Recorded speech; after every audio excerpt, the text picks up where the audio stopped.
Here goes my first load with Western Express. Had to bring it out here to Tennessee. I'm out of Virginia Beach. Had to go through a lot of mountains.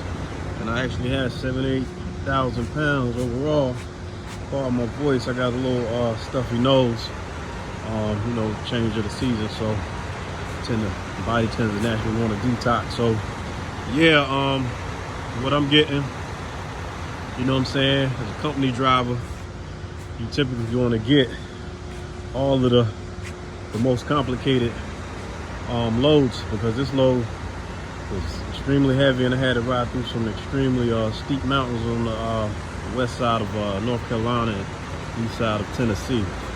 Although I managed it because I had a decent trainer, and you know, just being studious to the entire trucking game, you got to learn how to use your Jake brake going down mountains and steep curves, and stab brake.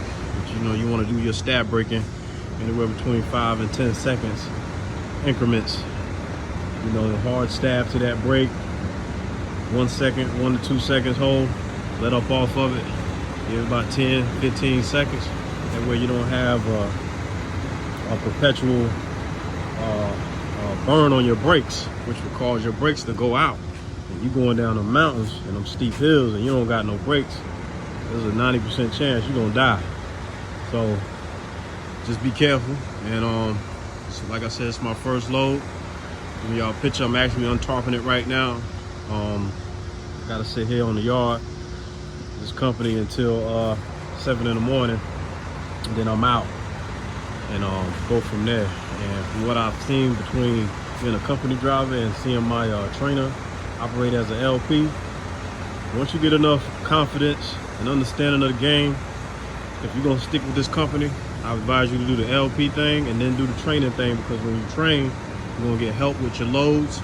It's gonna make the job 10 times easier, so it's gonna speed up the process, and you're gonna get the top of the echelon loads, and you don't have, it's not forced dispatch. So as opposed to a company driver, you would actually be stuck with that load unless you just, you know, somehow or another just don't feel too safe and don't want to risk it, in which, you know, you're not necessarily an asset to the company in their eyes. So I'd advise you to go drive van if that's your feeling. And even in drive van, you got to be careful, because the truck still could tip over. You know, it's typically less weight than flatbed. Flatbed typically clears the higher weight loads, so it's a little bit more dangerous. It requires more detail and attention to your driving and your skills and your wide turns and things like that, because of those tandems. All right, well, just wanted to drop that on y'all. Let y'all know how my first load went. It went swell.